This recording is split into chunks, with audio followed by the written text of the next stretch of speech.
If there was ever a day that changed everything, Day 11 of Brown's training camp just cemented its place in the team's chaotic history books. Because in a quarterback battle that's been plagued by whispers of favoritism, political posturing, and barely contained egos, Shedeur Sanders didn't just show up. He showed out. No room for narratives. No room for excuses. Just 15 straight completions, 0 turnovers, and one absolutely brutal truth. If you're into the real story and all the messy twists they don't show on highlight reels, go ahead and subscribe. And if you're sticking around to see how this Browns QB chaos plays out, you should definitely be subscribed. This is no longer competition. It's a coronation. Let's set the scene.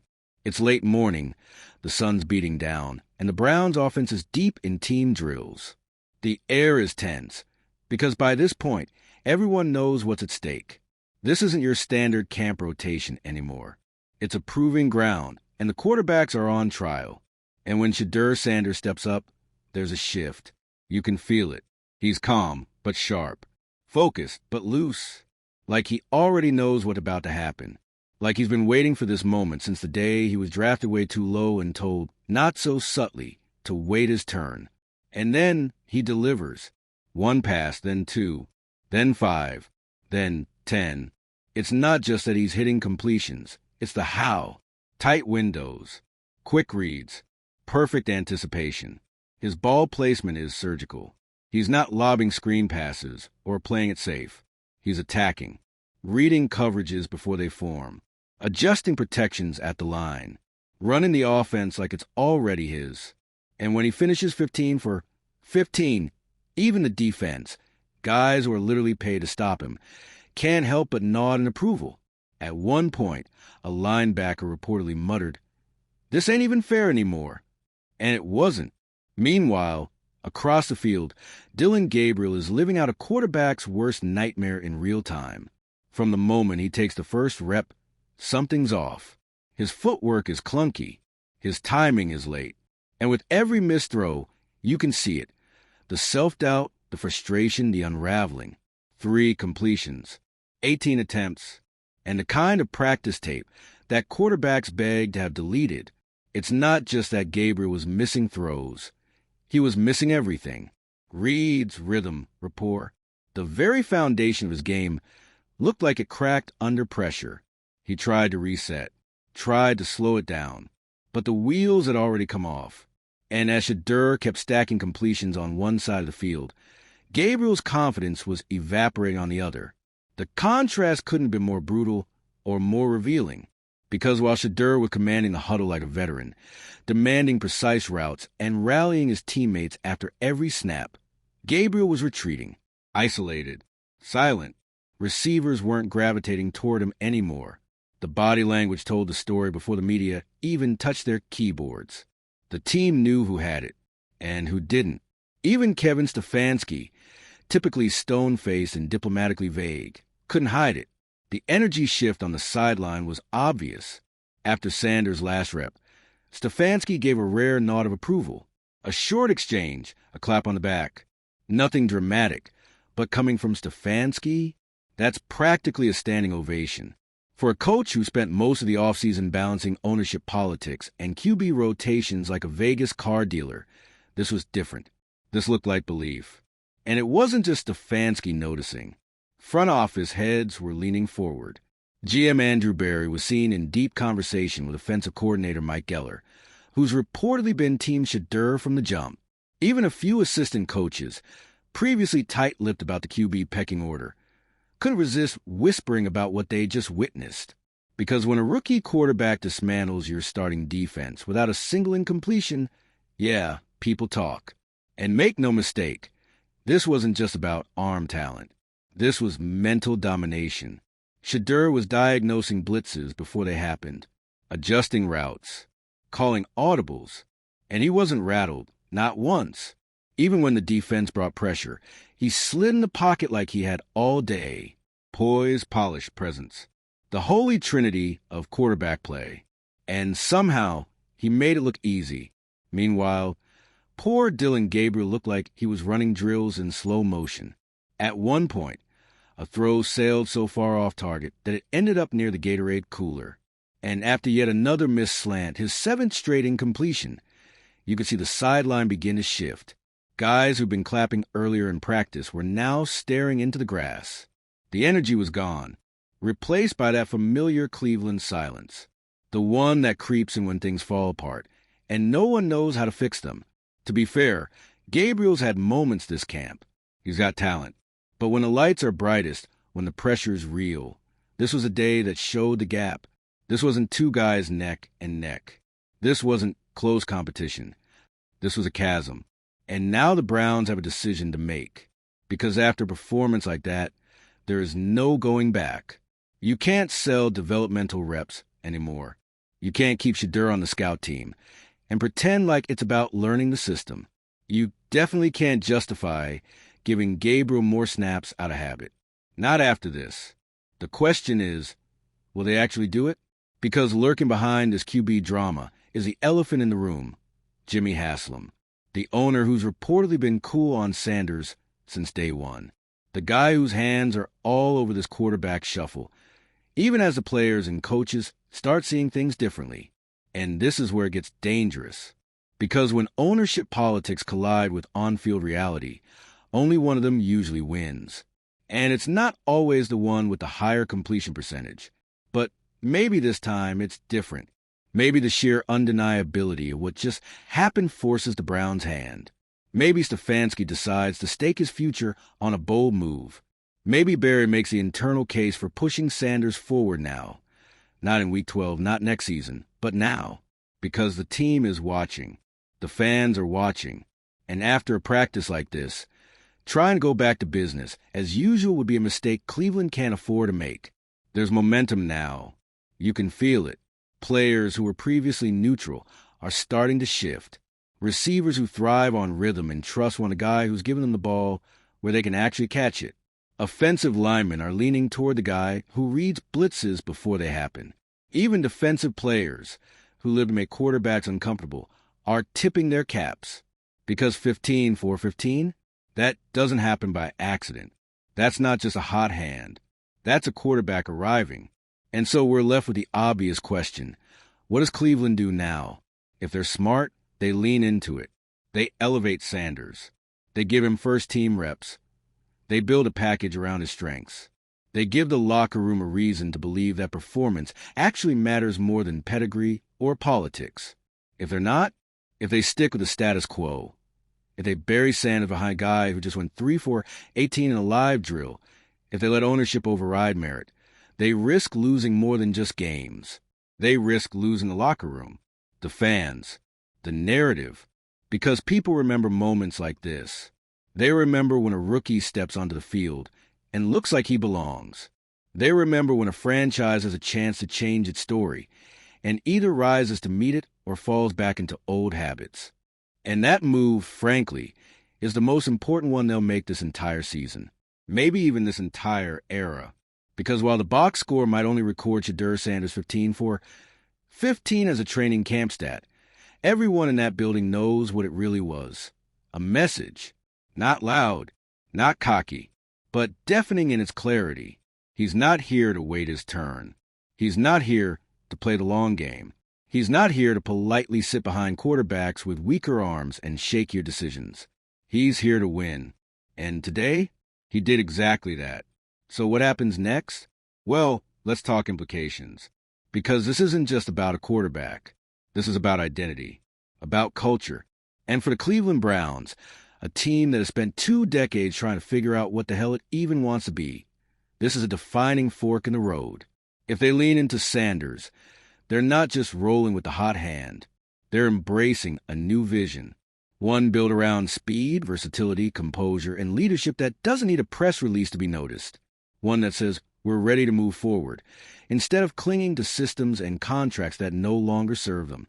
But if they don't, if they ignore this, if they let Gabriel walk back out with the first team like nothing happened, chalking it all up to just one practice, they'll be doing more than undermining Sanders.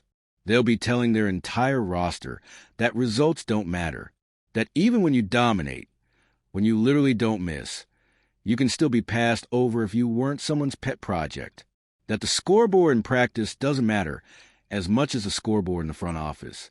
And that's how you lose a team, not in blowout losses or fourth quarter collapses, but in moments like this, when guys start looking around and saying, if he can't move up after that, what chance do I have? That's when belief cracks. And in the NFL, once belief goes, everything else goes with it. You can already feel that shift happening in the locker room. Word is, Sanders didn't just win over the skilled guys. He won over the vets, the linemen, the guys who don't care about flash. They care about who gives them the best shot to win. And after today, there's no debate. They've seen both quarterbacks in real time, against the same defense, with the same playbook. One carved them up. The other, well, he carved up his own confidence. And we need to talk about Gabriel here, too, because this wasn't just a bad day. This was the kind of bad day that lingers, the kind that creates whispers, not about talent, but about poise, about whether he can recover. Because NFL camps are brutal like that. One awful session? Sure, it happens, but when it happens in the same breath as someone else's breakout, suddenly the spotlight isn't just hot, it's radioactive. Gabriel's not just fighting for reps now. He's fighting to stay in the conversation. And if he has another showing like this, the conversation ends. Period. This is the part of football that's never on the stat sheet. The psychology, the emotional momentum. One guy goes 15 for 15 and the room is buzzing. Another goes 3 for 18 and the air turns to ice. Players feel that. Coaches feel that. And front offices definitely feel that. And speaking of front offices, what's Jimmy Haslam thinking right now? Because this is the moment where his reputation as a meddler either becomes a meme or finally matures into something productive. Haslam has never been shy about having opinions. But his earlier disdain for Sanders is still lingering. He needs to swallow that pride fast. Because the last thing Cleveland needs is another owner getting in the way of the obvious. You can't coach denial. And right now, denying Sanders a shot after the day would be PR malpractice and football negligence. The Browns don't need to name him the starter tomorrow. But if they don't shift the depth chart by next week, if he's not getting legit reps with the first unit and chances in preseason games to lead meaningful drives, then they're actively choosing dysfunction. Choosing it. That's the key word. Because at this point, sticking with Gabriel isn't just blind. It's willful sabotage. And let's talk about the wider world for a second. Because this isn't happening in a vacuum. The media is watching. Fans are already memeing it. Players across the league, especially young quarterbacks and skill guys, are taking note. What the Browns do next will either send a message that talent gets its due or that locker room politics still trump production. Imagine the ripple effect. If Sanders gets elevated, it's a signal to every rookie in the league. Play well, and you'll get your shot. If he doesn't, the opposite message is sent loud and clear. You can go 15 for 15 towards your defense, lead with class, and still ride the bench if the wrong guy's name is on the door. And again, this is Cleveland. They do not get the benefit of the doubt. This isn't Kansas City or Baltimore, where fans trust the process. This is a team that's fumbled quarterback after quarterback after quarterback until what now became a yearly punchline. So when they finally land a guy who not only has the tools but the demeanor and still waffle on giving him a real shot, yeah, that's not going to fly. And let's not forget, this is only day 11. There's still time to course correct, still preseason games, still reps to shuffle, packages to design, matchups to test. But what there isn't anymore is room for excuses. Not after a performance like this. That door is closed. Now it's about action. So what does that look like? For one, Stefanski needs to start scheming with Sanders in mind, not around him. That means letting him run tempo, letting him improvise, testing him in 2-minute drills with the first unit. Not once, not here and there. Consistently, let the game dictate the outcome, not the politics. For another, the messaging from the team needs to shift. Enough with the everyone's competing platitudes. We saw the competition. It wasn't close. Say what everyone's thinking. We're evaluating every position, and Shedeur made a strong case today. Period. Set the tone. Give the locker room a reason to buy in. And lastly, for the love of everything holy in Cleveland, stop freezing Sanders out of team content, social media posts, and public-facing materials. If he's good enough to lead the offense in camp, he's good enough to be in a team hype video. The more the franchise pretends he's invisible, the more fans notice. And it's not a good look. But let's step back for a second, because beyond the analysis and the drama, this is still a human story. A 22-year-old rookie walked into a skeptical locker room, carrying away his last name, the baggage of being Deion's kid, and the reality of being drafted away later than he should have been. And today, he shut all of that out. He didn't just throw perfect passes. He made his case. With precision, with humility, with control. He didn't yell, didn't post a highlight reel on Instagram, didn't demand more reps in the post-practice interviews. He let the tape talk. And now it's time for Cleveland to listen. Because the truth is this: Shedeur Sanders doesn't need to earn respect anymore. He already did. The question now is whether the Cleveland Browns are smart enough, bold enough, and mature enough to act on it. They say practice doesn't mean much. But some practices, they change everything. And for Shedeur Sanders, day 11 wasn't just a good day. It was his arrival. And what an arrival it was. The buzz didn't stop when practice ended. As players filtered into the locker room, there was a shift in the tone. Conversations that had previously centered on who's getting cut or which coach is riding players the hardest now revolved around Shedeur. Not just the throws, which, let's be honest, looked like something off a Madden highlight reel, but the way he carried himself, his control of the huddle, his cadence, the subtle pre-snap adjustments he made without being prompted. Stuff you just don't see from a rookie. Especially not a rookie drafted at 144. Let's talk about that number for a moment. 144. That's 5 quarterbacks taken before him. 5 franchises who saw him on the board and said, "Nah, we're good." And sure, the reasons were layered. Some questioned his arm strength. Others whispered that he was too tied to his father's brand, that he was more influencer than field general. And of course, there were those who just couldn't separate the name Sanders from the expectation of flash over substance. Well, the Browns found out real quick. There's plenty of substance.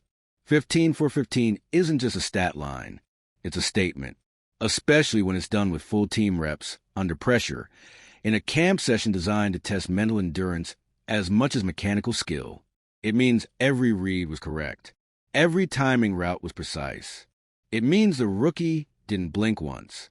Compare that to Gabriel, who didn't just struggle. He fell apart. By the 10th incompletion, you could see the cracks. The feet got jumpy. The eyes stopped scanning. The body language screamed frustration. And more importantly, his teammates noticed. They stopped celebrating his completions. The few that came, they stopped rallying around him between drills. Not out of disrespect, but because in football, energy is contagious. And when your leader's lost, the huddle feels it. And that huddle, it's not neutral ground. It's a lie detector. You can't fake command presence. You either have it or you don't. Shedeur had it today in spades. The more pressing issue now is what the Browns do next. Because nothing divides a locker room faster than indecision at quarterback. Every player, coach, and staffer knows who's balling out. They know who gives them the best chance to win. They're not blind. They're just waiting for the higher-ups to stop being afraid of change. Fear of change. There's the real villain in this story. Because deep down, it's not that the Browns don't believe in Shedeur. It's that they're terrified of what admitting his value means for their previous decisions. If Shedeur wins this job, it means the high-dollar investment in Gabriel was a mistake. It means they ignored a star in the making during early evaluations. It means they let politics delay progress. And let's not sugarcoat it. There's ego involved. Stefanski knows his seat's warm. Haslam knows his reputation is radioactive. GM Andrew Berry has been playing chess for 3 seasons, and the last thing he wants is for his best draft pick to be buried out of fear of rocking the boat. But the boat needs to be rocked, because this isn't just a quarterback issue. It's a leadership test. When someone forces your hand with performance, do you reward that effort? Or do you fall back on depth charts and media narratives? If the Browns want to be taken seriously, not just as a playoff hopeful, but as a legitimate contender, they need to start acting like it. And that starts by trusting the guy who hasn't missed. Literally. Let's dive deeper into how Shedeur's play is changing the field, not just the headlines. His timing with the receivers isn't just good, it's polished. That takes hours of off-script work.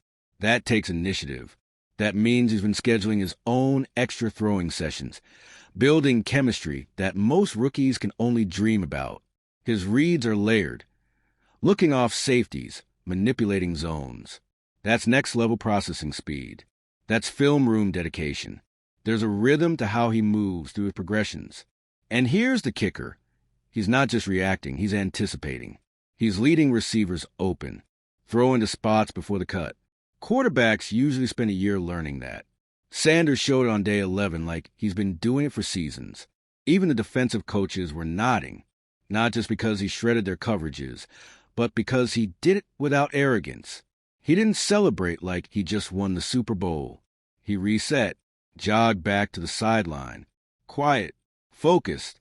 You want to talk about maturity? That's it. And now, the Browns are staring down a brutal choice. Not because they lack options, but because those options expose everything about the team's past mistakes and future potential. Do they keep Shedeur at QB2 or 3 to save face? Or do they hand him the reins and risk shaking up their fragile quarterback pecking order? There's risk in both, no doubt. Start Shedeur, and you risk losing a veteran's confidence, especially if he flames out early. Keep him sidelined, and you risk losing the locker room's respect. Because players respect talent. They respect the work. But they despise when politics trump performance.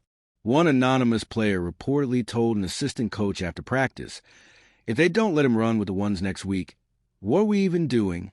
That's where we are now. The talent gap is clear. The chemistry is there. The film is irrefutable. And yet the hesitancy hangs in the air like smog over Lake Erie. There's something quietly poetic about Sanders doing this in Cleveland. 2. A franchise that's long been synonymous with quarterback chaos. The jersey with 30-plus names. The fan base that's seen hope rise and collapse like a roller coaster on loop. What if the answer was right in front of them? What if, for once, the Browns found their guy not in free agency or a blockbuster trade, but in the 5th round? That's the narrative they could be leaning into right now. The humble superstar, the overlooked gem, the rookie who walks into dysfunction and forces everyone to pay attention, not with words, but with throws. And if the Browns don't run with that story, someone else will.